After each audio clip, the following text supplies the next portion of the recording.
seperti seekor serigala yang mengaum pada bulan, seolah pengharapan melolongkannya. Hatiku gemuruh, sebab kerinduan terhadap ibu tak terelakkan saat purnama.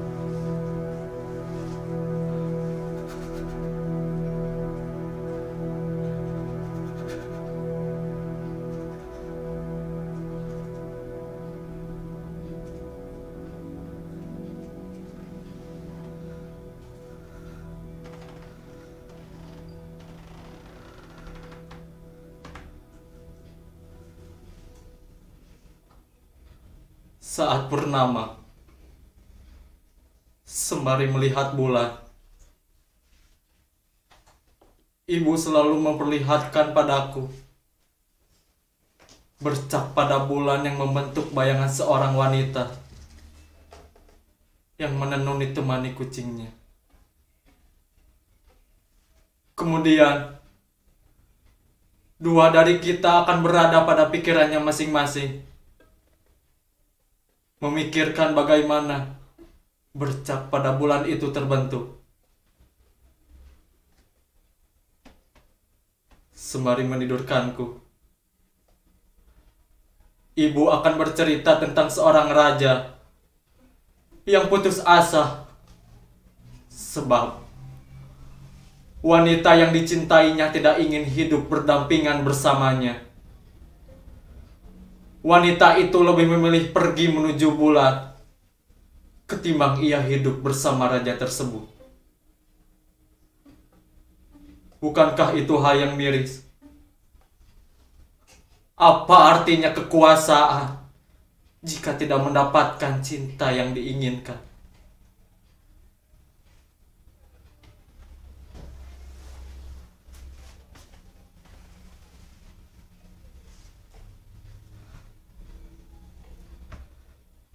Sebelum aku tertidur, saat purnama, ibu sering berkata,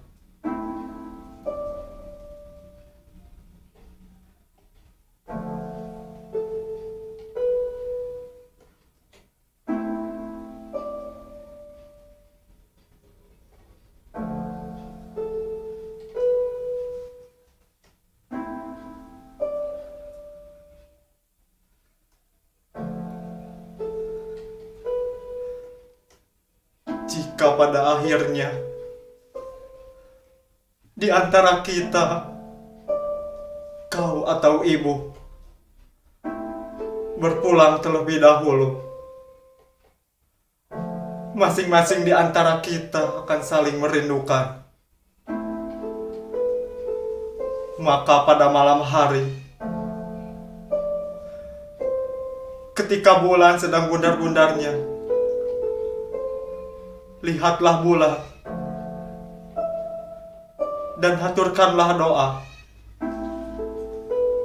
Maka kita akan saling menemukan meskipun tidak saling berpandangan.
Akulah Anantakusuma, pemuda gagah berani, anak dari seorang adipati di kerajaan Wetan. Aku hendak dijodohkan dengan seorang putri dari kerajaan Pakuan, Putri Endarwani. Bagi anak seorang adipati di sebuah kerajaan, cinta bukanlah lagi tentang kasih dan sayang. Karena bagi kami, cinta hanyalah alat untuk memperbesar kekuasaan.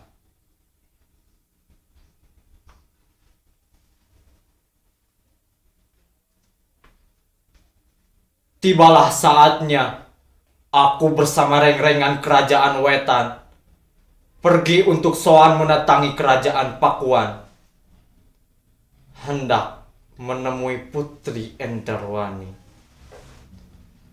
Namun naasnya, pada saat itu juga tibalah aku pada sebuah keadaan di mana aku jatuh cinta untuk pertama kalinya.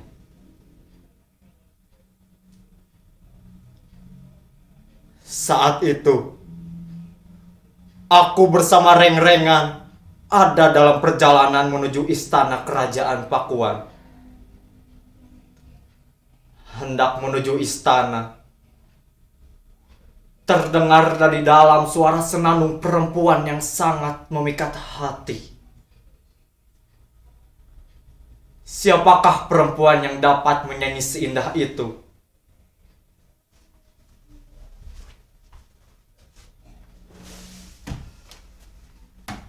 Tanpa berpikir panjang, rasa penasaran dan kesaktian yang aku miliki menggerakkan tubuhku untuk melompati benteng istana.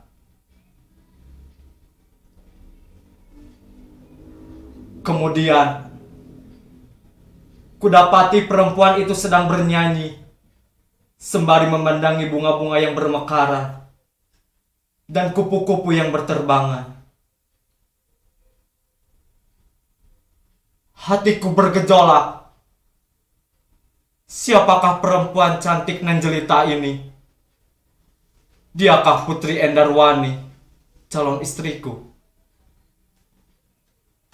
Tanpa tergesa-gesa, ku hampiri dia. Siapakah Tuan? Akulah Anantakusuma. Apakah kau? Belum selesai aku menyelesaikan pertanyaan, dia telah pergi meninggalkanku karena seorang dayang memanggilnya. Namun yang jelas kini ku tahu, dia bukanlah Putri Endarwani. Tapi yang nyata adalah aku telah jatuh cinta.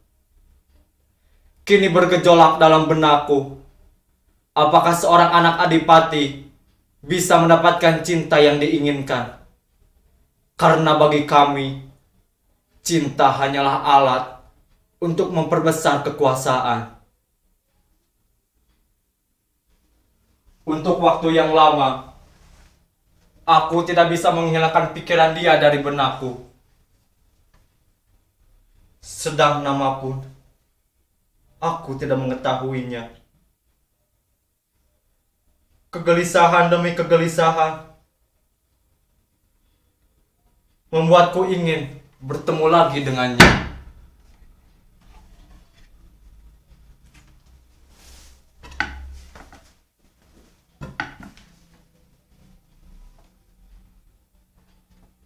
Setelah pertemuan pertama yang membuat diriku jatuh pada situasi yang aku tidak mengerti ini,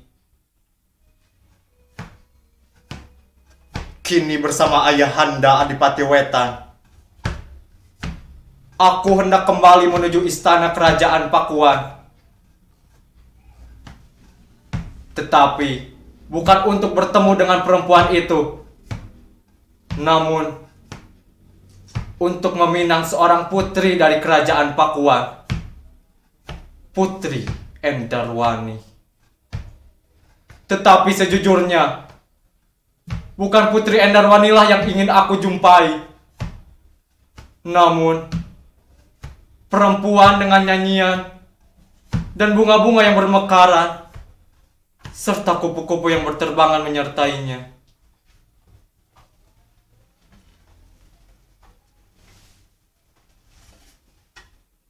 Kini aku harus mendapati kenyataan bahwa hari itu adalah hari di mana aku melihat dia untuk terakhir kalinya. Pada saat pelamaran, aku sangat lemas karena aku tidak dapat melihat perempuan yang dapat menggetarkan jiwaku. Namun, tepat di hadapanku, berdirilah seorang wanita yang terlihat senang karena tidak akan lama lagi dia menjadi pendamping hidupku. Apakah ini yang aku inginkan? Tentu tidak. Karena setelah itu, aku tidak dapat memalingkan wajahku pada seorang perempuan yang membawa baki, berisikan jamuan bersama dayang-dayang lainnya. Barulah ku tahu bahwa dia adalah seorang dayang dari kerajaan ini. Putri Endarwani menyadari bahwa aku tidak dapat memalingkan wajahku pada seorang perempuan itu. Rasa amarah, cemburu, bergejolak pada dirinya. Putri Endarwani merasa bahwa aku lebih mencintai dayang tersebut dibanding dirinya. Dan itulah kenyataannya.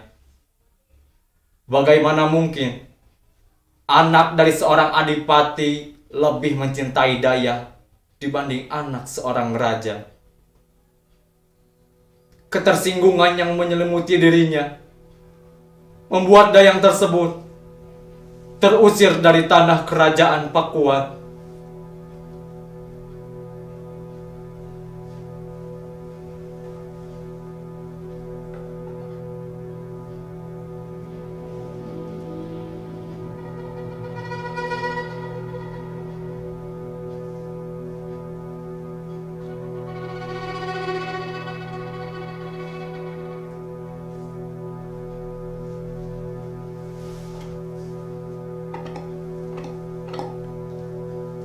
Barulah aku menyadari ada yang salah dengan diriku.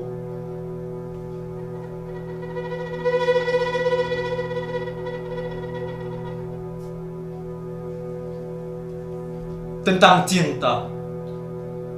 Cinta bukanlah alat untuk memperbesar kekuasaan. Tetapi sejatinya, cinta tidak akan melihat apapun. Mestinya cinta tidak melihat harta, harkat, dan martabat. Cinta mengutamakan rasa yang jujur. Dan cinta lahir dari kedalaman hati nurani.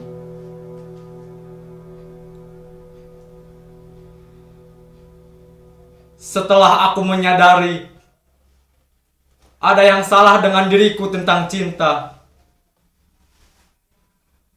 aku memutuskan untuk pergi dari kerajaan dan melepaskan seluruh apa yang aku miliki. Kemudian, aku berhasrat untuk mengejar apa yang aku inginkan.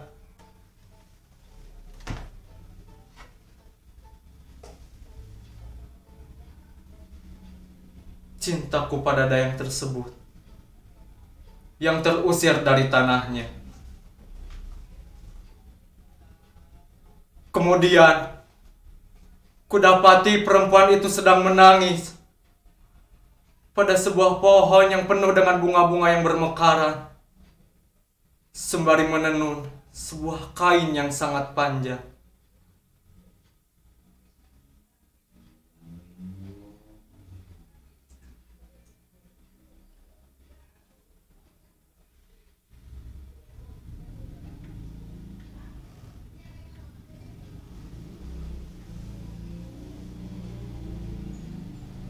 Pangeran Anantakusuma, kenapa kau kemari? Bukankah kau mestinya berada di istana bersama Putri Endarwani?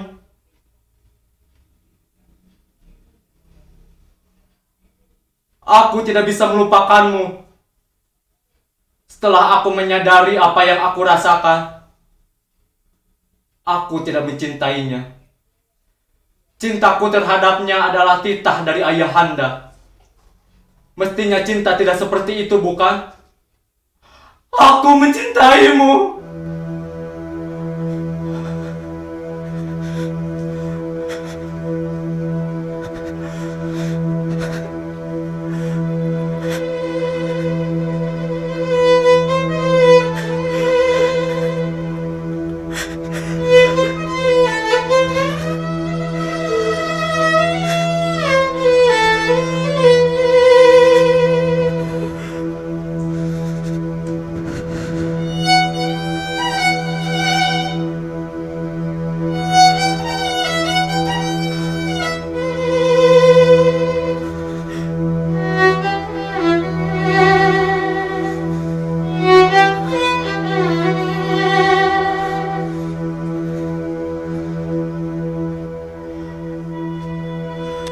Tidak, aku tidak mencintaimu.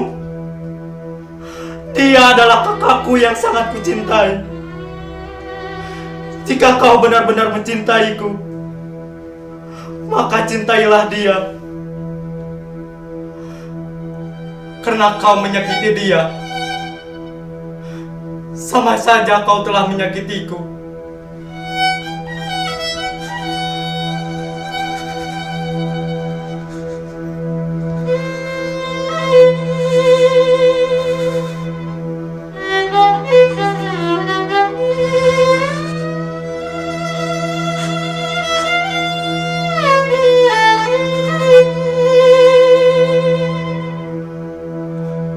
Dengan perlahan, dia bangkit dan lari menjauhiku. Aku tidak tinggal diam. Setelah aku mengorbankan banyak hal, aku tidak ingin pula kehilangan dia, wanita yang aku cintai. Namun anehnya, kesaktian yang aku miliki tidak dapat mengejar perempuan itu. Dayang tersebut berlari sangat cepat, tidak terbendung. Semakin aku keras mengejar, semakin jauh pula aku tertinggal darinya. Hingga pada akhirnya, terhentilah aku pada sebuah puncak bukit. Di sana aku hanya melihat hamparan tanah yang luas. Dan aku melihat dayang tersebut terbang dengan kain yang dia tenun menuju bulan.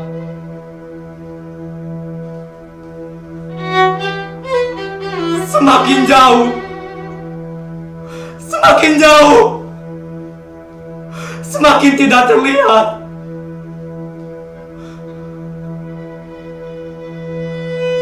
Hingga pada akhirnya,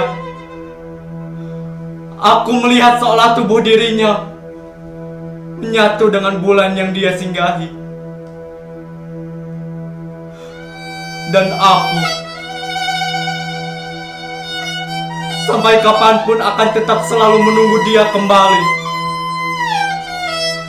di bawah sinar bulan itu.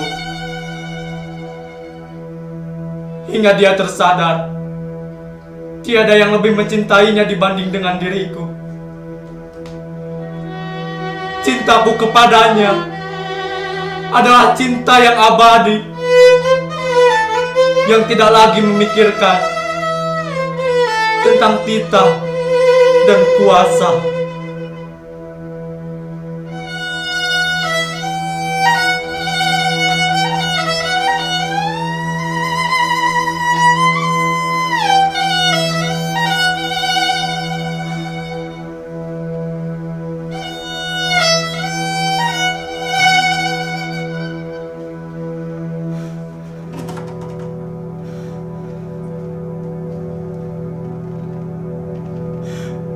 Ibu, aku merindukanmu.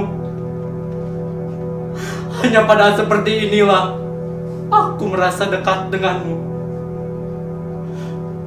Meskipun